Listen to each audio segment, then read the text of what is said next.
Okay, this is a long overdue video for our site and our zone 1 here. Now this is what the majority of our fedge is going to look like from the outside of the property. These are Rosa rugosus that we got from the other property and transplanted here. Then along the fedge here, as we come down, we do have some hawthorns integrated with the Rosa rugosa, and we have some cover crop mix that we did. There are some bird's foot trefoil, clovers, various little things here and there. Lupines come up. We've got a pink weigela over there that birds are supposed to love. And some voluntary sumac just popped up, which is a very cool thing. We have this whole line of peonies was here. Now in the spring what happens is this is filled with tulips, and then the peonies come up after the tulips. So it's really nice how they had that layered. Yeah, it's layered in time very well. And that's an aspect of layering that we want to master at some point here. And here's the probably the state of most of the Rosa rugosas on the rest of the fedge. Approximately 3 feet tall. And then we have some more peonies that I transplanted from the other side.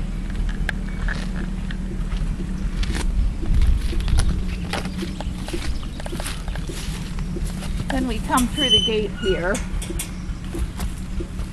We do have an arbor, and this right here is a honeysuckle that's going to grow up the arbor. And this is a mother-in-law plant that gets a pretty purple flower on that. That's good for attracting beneficial insects. And we also have some jewelweed here, which is a great medicinal plant. This stuff right here. And it's used for all kinds of topical skin things, and I believe it's edible. We come over here, we have planted asparagus throughout the fence line along here. Another more clover cover crop. This is a wine sap apple tree. We like our old apple varieties. Peach tree. You can see we have some comfrey. This is the second year of the comfrey. It's doing rather well. It's useful for all kinds of things. For animal feed, pretty much any animal will eat comfrey. It's actually high in protein. It's a very good dynamic accumulator that brings up nutrients from the subsoil and deposits them on the top in the form of its foliage. And if you can see down here, there's a strawberry plant, and we have these throughout this whole entire area that are scattered through. Yeah, there are literally hundreds of strawberry plants through here. We have over here along the fence line, we're doing red raspberries on the outmost edge to grow literally on the fence.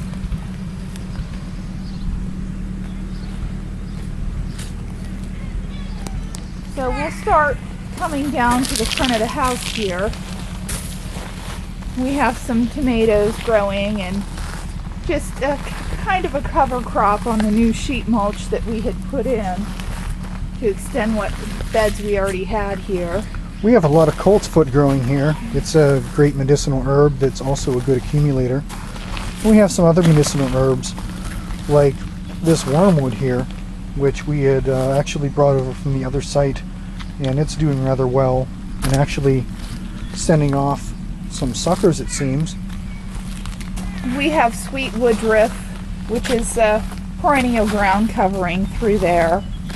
Some other type of perennial ground covering, and to tell you the truth, I can't remember the name of it, with echinacea on the end. And we're going to head over to the fairy garden now.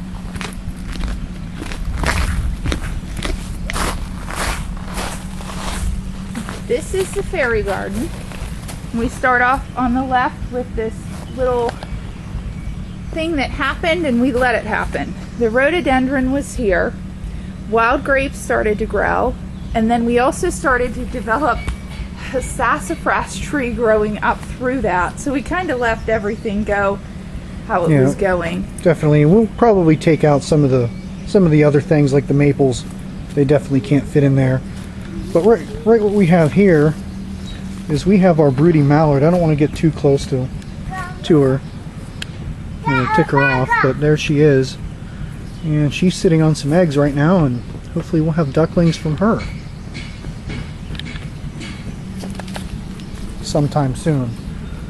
Okay, and here we have some more perennials that are planted in the sheet mulching. And we have a barberry plant, which is very good medicinally, and it has the same chemicals in it that golden seal has. And we have some kale. We grew some kale here last year and it did really well in the shade here, and we have some that actually overwintered, and here it is, it's setting seed now.